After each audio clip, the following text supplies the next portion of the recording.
start our final session of this workshop.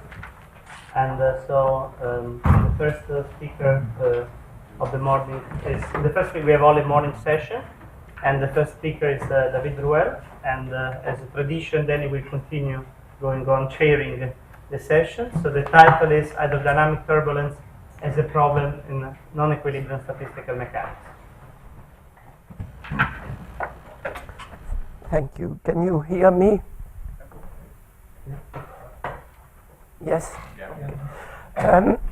I would like to start by thanking Nathan Meyer, Rothschild and Sons for creating a fellowship to visit this place, and the organizers of this meeting to give me this fellowship, which allows me to be present here.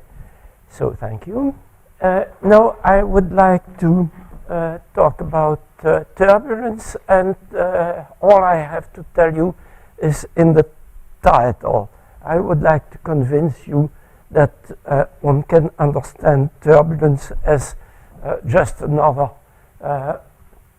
phenomenon in non-equilibrium statistical mechanics.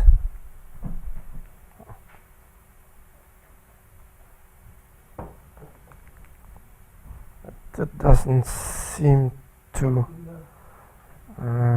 function.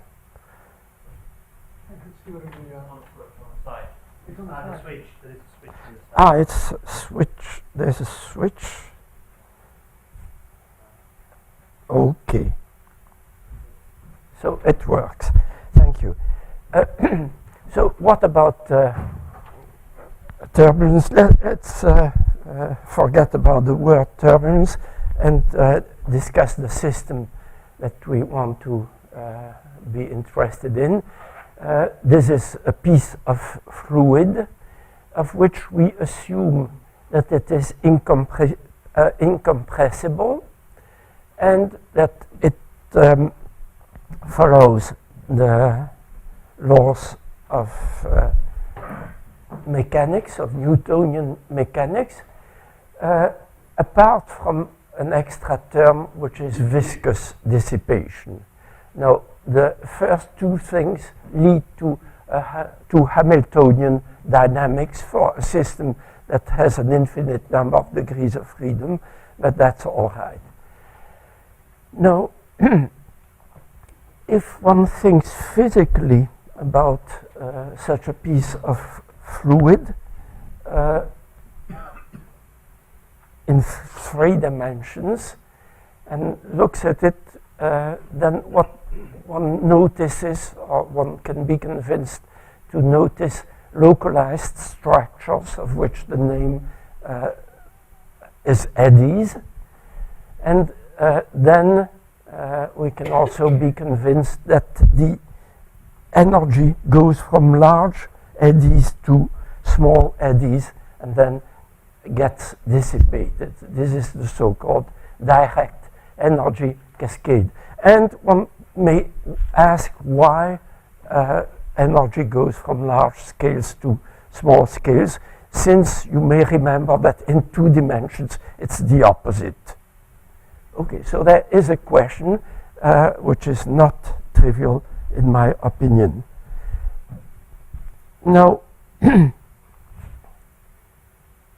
the Hamiltonian nature of the dynamics, apart from dissipation in the so-called inertial range, has been discussed by Arnold, but generally one does not insist on that. I think it's important that one should realize that the system one is discussing is a Hamiltonian system. As to the dissipation, in the traditional Navier-Stokes presentation, it has a specific form, which is in fact a first-order linear response term, which actually could be replaced by other things. So I would want not to attach too much importance to the specific form of the dissipation in Navier-Stokes, and in my opinion, the problem of existence and uniqueness of solutions of Navier-Stokes is of questionable interest from a physical point of view. In the sense that if there are singularities, for instance, then much before these singularities are visible, the Navier-Stokes equations should be replaced by something else. Now, one major result in turbulence, in the understanding of turbulence, is due to Kolmogorov. Kolmogorov not only observed but made use of the fact that if you forget about the dissipation term, then there is a lot of scaling in the equations of hydrodynamics, and so various quantities have dimension in meters per second and so on, and that says that the answer to various questions is automatic if you notice these dimensions. These are so-called dimensional arguments, and one has then these unique answers, provided one assumes that turbulence, which is a random state of the fluid, satisfies, is isotropic and homogeneous. However, experimentally, turbulence is not homogeneous, it is intermittent, as one says, and that means that the localized structures that I have mentioned earlier are relatively small and spaced far between each other. So a natural idea to weaken the assumption of homogeneity is to say that there is a scaling between these structures of various sizes. This is a so-called multifractal approach, and it has been mentioned in several talks already in this workshop. The ideas in this respect come from Mandelbrot, Frisch, Parisi, Srinivasan, Yachod, and so on. One natural quantity to consider in this multifractal approach is the change of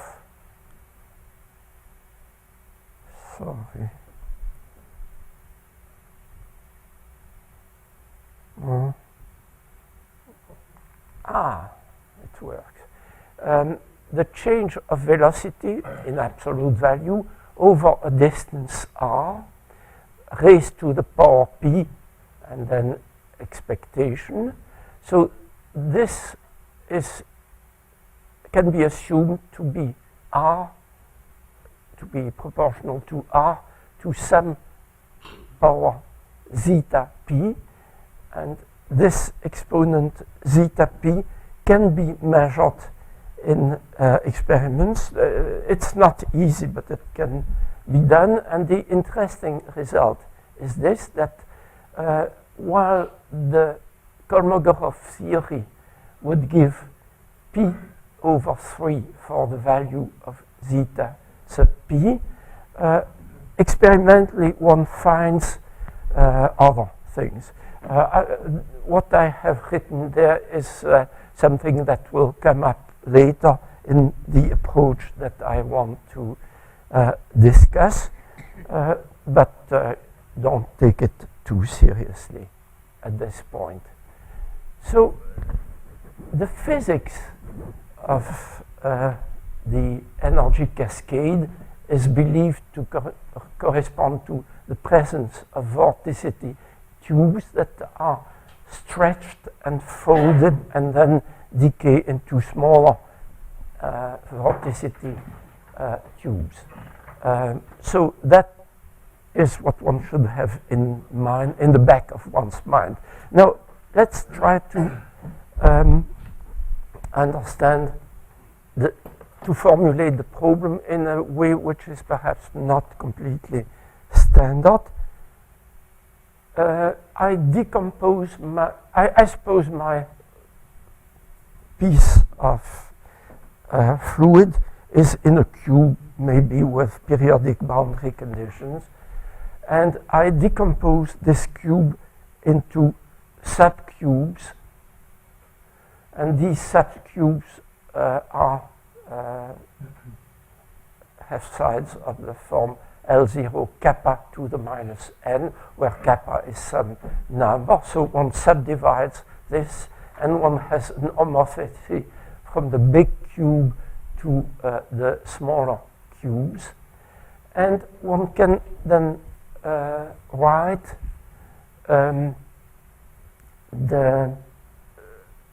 basis for the velocity field within the large cube as a sum over all cubes of various sizes, so that in each cube one has a finite dimensional space, vector space of velocity fields, which I assume to be divergence free and to have integral 0. So that corresponds to a wavelet decomposition that I write here. I will not make very explicit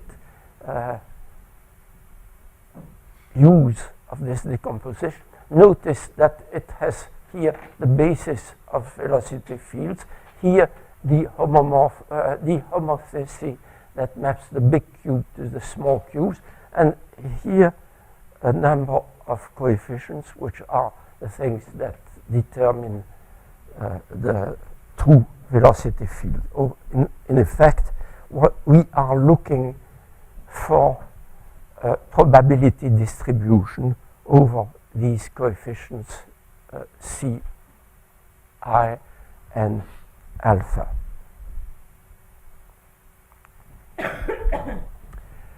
Now, since the initial problem is a Hamiltonian problem, what I claim is that one should be able to rewrite the equations of fluid mechanics as Hamiltonian evolution equations for a coupled system of many degrees of freedom, a finite number for each of these little cubes, plus then external forces at large, and external forces corresponding to small n, namely large scales. Make a drawing, maybe. That's the big cube, and then it's divided into smaller cubes, which are divided in smaller and smaller cubes. That's the picture. And then there is dissipation at large n. So that means that we have a Hamiltonian system, but instead of looking at the stationary measure, at the Liouville measure for this Hamiltonian system, even though it is finite dimensional, we have a situation which is different, where we have energy going from some of the degrees of freedom to other degrees of freedom. and I shall claim that the degrees of freedom are relatively weakly coupled. I want to explain that in a minute. But the picture that we have of energy going from some degrees of freedom to other degrees of freedom, where the degrees of freedom have this hierarchical structure from large scale to small scale, that is precisely what you study when you study heat propagation in a system. The geometry is different because heat propagation is usually studied in a one-dimensional linear situation, or maybe three-dimensional. Here we have a structure which is where the number of degrees of freedom grows exponentially with when the size goes down. So that's geometrically different. However, there is no reason why you should not be able to think of this as a heat flow in system.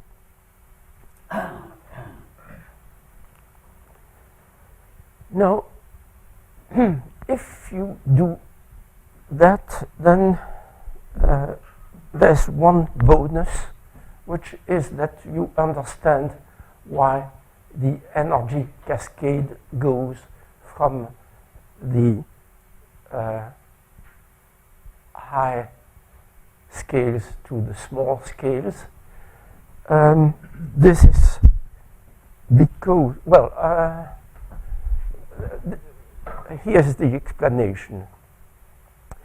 The large scales have Hamiltonians which correspond to a large mass.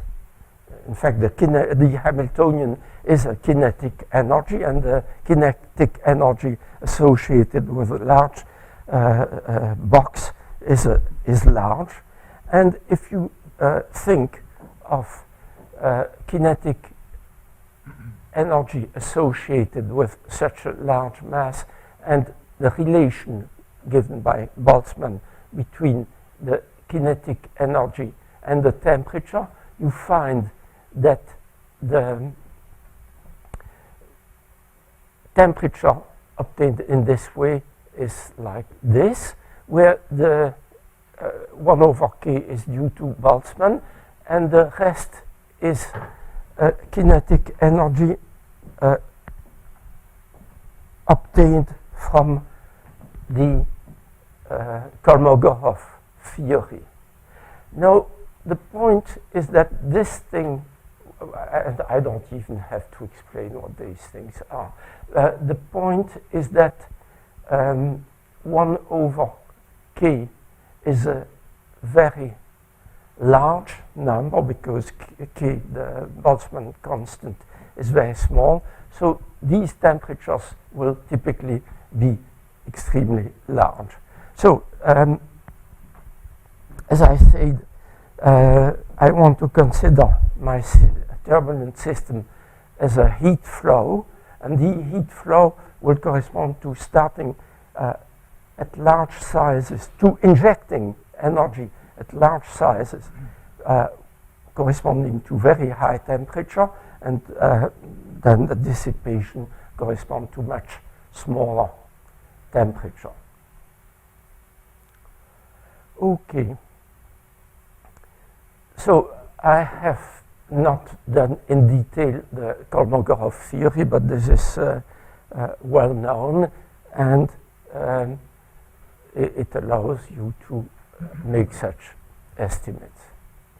So the conclusion at this stage, if we use the Kolmogorov theory to study this heat flow, is that you have a huge temperature at the large size, and therefore, since the flow has some finite value, that means heat resistance is large, and this means that we have different degrees of freedom relatively weakly coupled. So what we should do is either make a macroscopic theory of heat flow or a microscopic theory. Macroscopic theory is given to you for free by Kolmogorov. So you say there is a heat flow, what are the features, what are the resistances, and so on. What is the temperature distribution? Well, what Kolmogorov tells you is that the answer is uniquely given by dimensional arguments. So transforming the question from one of dynamics of eddies to one of heat flow gives you no advantage, because in the end you get the answer by dimensional arguments. Where you can go beyond this is by looking at the microscopic fluctuations.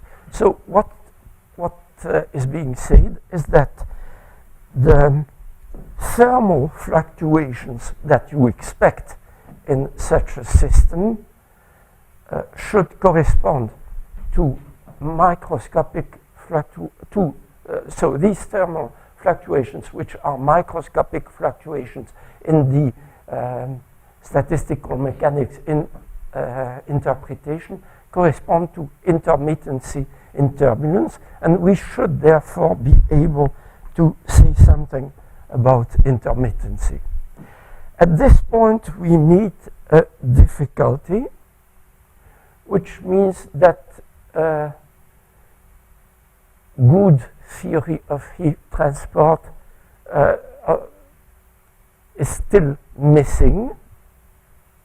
So we have replaced a difficult theorem, a difficult problem by another difficult problem, and in particular the fluctuations in non-equilibrium steady state are a difficult problem. Now we have a specialist of this, namely Gianni Ionalasigno, and I think probably the methods that he uses could be applicable in the present situation. I will not do that because of lack of competence.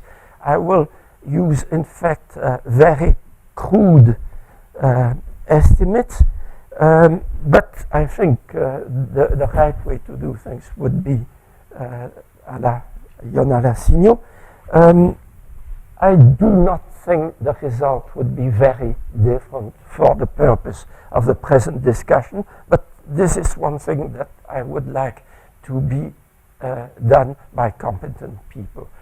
In any case, so what I shall do is something very crude, namely assume that the system is at a given temperature at each of these levels, and use the formula for fluctuations from equilibrium statistical mechanics, which is uniquely known and well understood and given by Boltzmann factor. Now, the Boltzmann factor is exponential minus the energy divided by temperature times volume in phase space. This is a slightly delicate thing, because you would expect a v squared. I have written a v cube. Why is that? This is because the kinetic energy has to be weighted by the time that you spend in the cell. And this is well known to people who work in turbulence theory, that this leads to a v cube. So this has to be argued a little bit. Now, if you believe that, then you can make a discussion of what these fluctuations are. Namely, at each level, you will. So remember, we instead of a cascade of eddies, we are thinking now of a flow of heat, and there is a certain temperature corresponding to certain kinetic energy at each level. This kinetic energy fluctuates, and as you meet smaller and smaller cells, these fluctuations at one level are combined with fluctuations at next levels, and this leads to a calculation which I have indicated below, and the result is I mean, I'm very bad at doing calculation at the blackboard, but you can believe that this can be done, and one gets a result with a gamma function, which is this equation here, which I shall not try to derive in with precision. Now, what is the assumption in this formula? The assumption is that there is a choice of the kappa which goes from one size of cells to the next smaller size, such that as you look at the energy transfer from one size to the next, you have a randomization which leads to something like the Boltzmann distribution. So you start with a certain kinetic energy at one level, and then you have randomization which leads to a Boltzmann distribution at the next level, and so on. And that gives the distribution of kinetic energies, which is something like a cascade, and does give something like the multifractal models that have been discussed. The difference is that instead of just assuming a multifractal structure, you have an explanation of why this multifractal structure should be present, namely that these are fluctuations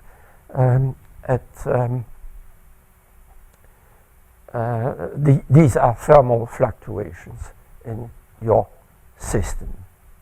So with all these provisos, there is still one thing that we need to discuss, namely why, what value of kappa should be chosen here, because the formula has this kappa explicitly, and this is the size between different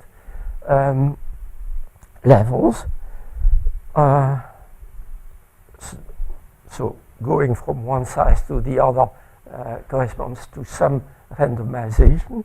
And what can we say about that? Well, one thing one can do is to compare this with experiment, and the fit is good.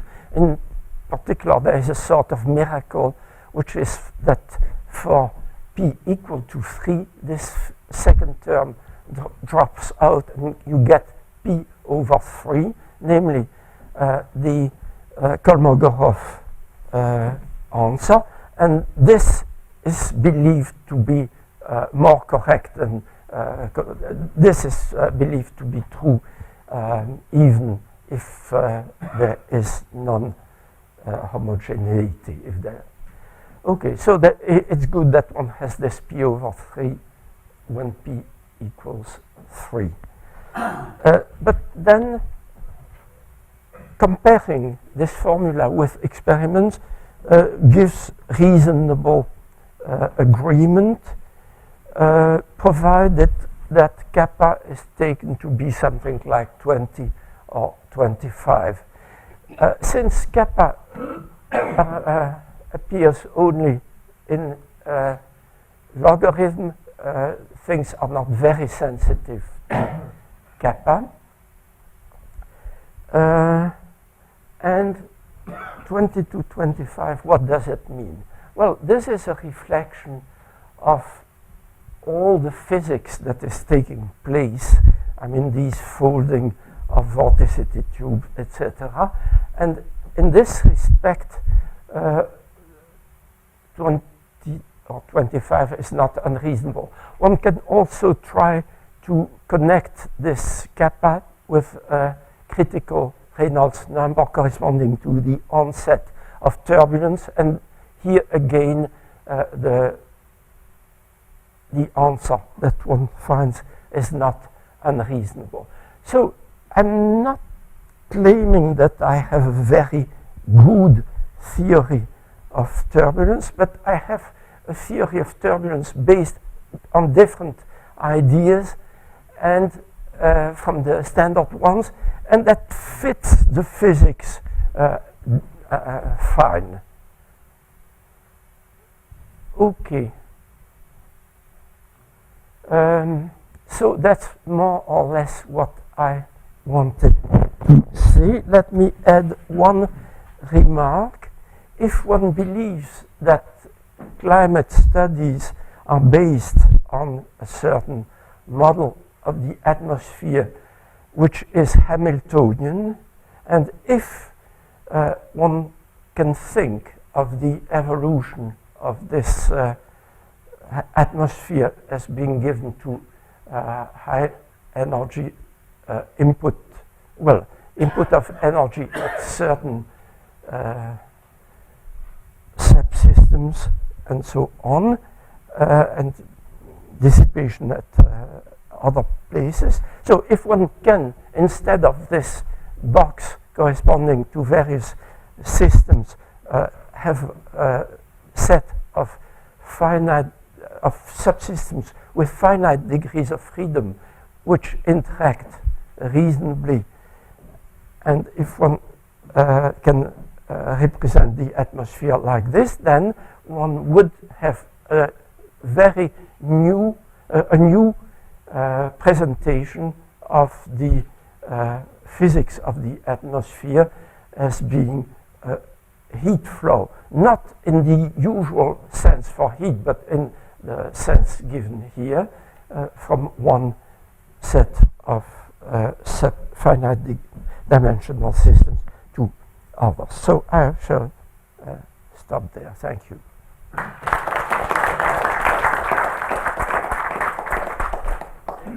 if there are comments, questions? I very much like sort of the way you described this as fluctuation in energy transport. This sounds very much independent of the dimensions of space. So what changes when you go to even dimensions? Okay, from 2 to 3 dimensions. Well, the difference is, in 2 dimensions there are all these, so we are thinking of identifying this to a heat flow, and a heat flow satisfies the usual rules for laws for heat flow if the dynamics is okay, namely sufficiently chaotic. I mean, the attempt, it's difficult to study these questions, and the few results that are obtained assume enormous ergodicity, namely Anosov dynamics. And if you don't make such assumptions, then you have counterexamples, namely for systems that are completely integrable, things don't work. Now, the case of 2-dimensional hydrodynamics in VISIT has enormously many conservation laws, so that kills ergodicity and is a reasonable explanation why you don't expect this analogy to work. Do you have any guess about the correlations between the different levels? No, I mean, what I'm using here is the the idea that is accepted by turbulence people of so-called locality in K space. So that's for the dynamics. But correlations is another matter.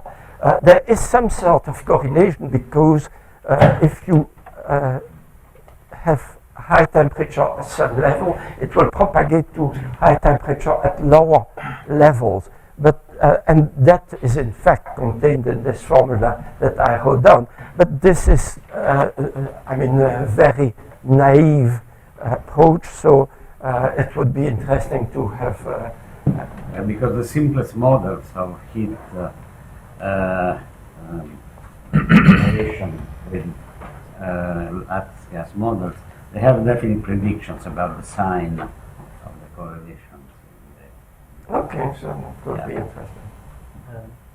Yes, Sean? Yeah.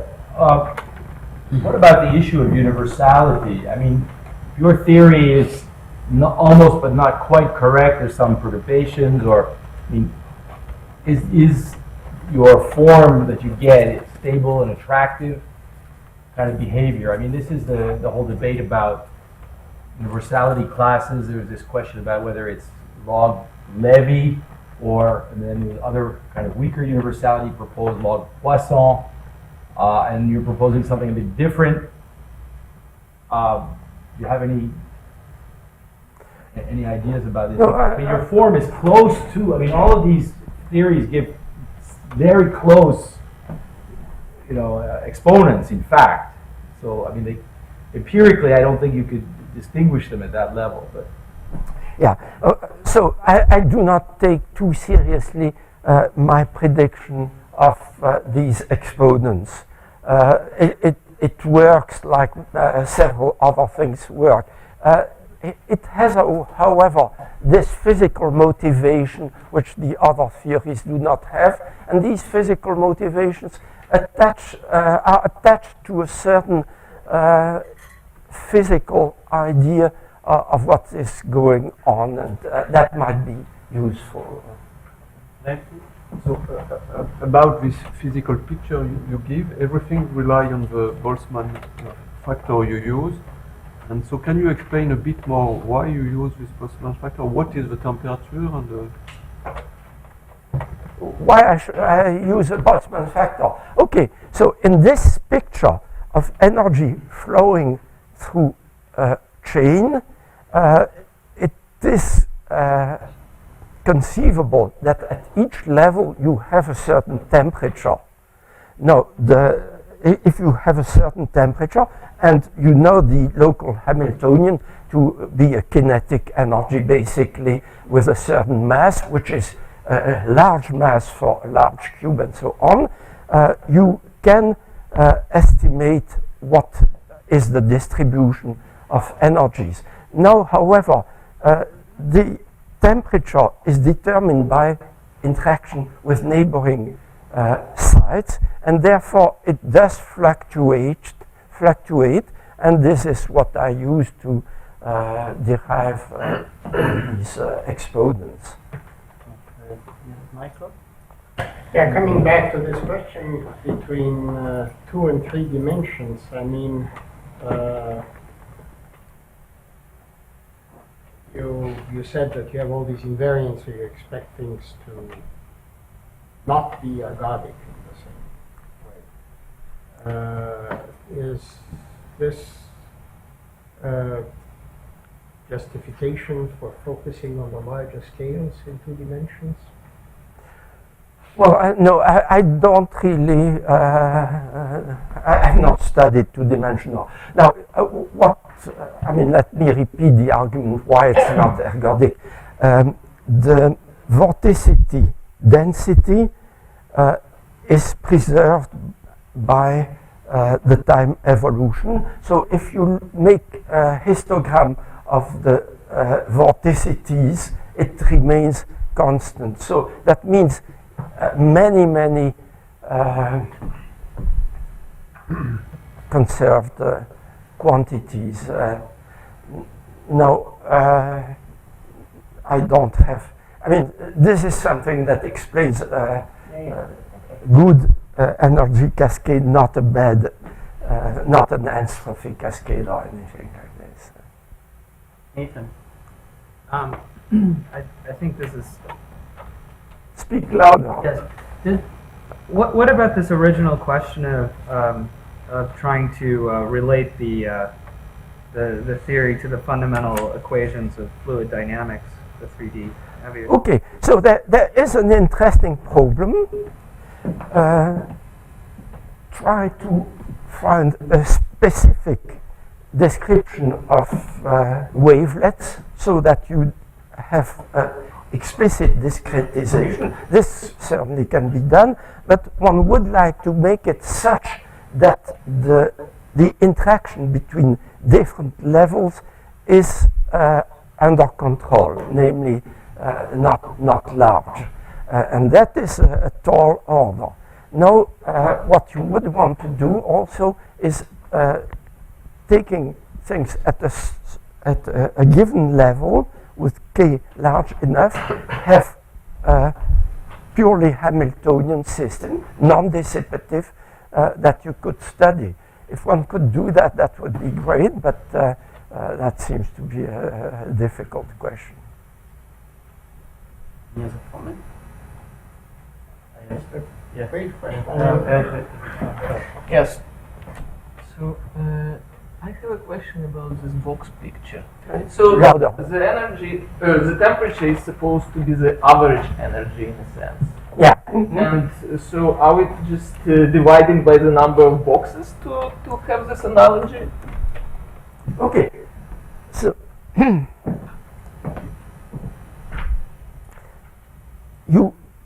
you have to think of a chain with things at a given temperature at one side, a given temperature at the other side, and what one can determine is the temperature where you inject energy, namely the large sizes. Now, there, if it's a kinetic energy, you know the mass, which is just the mass of the volume of water in the large cell.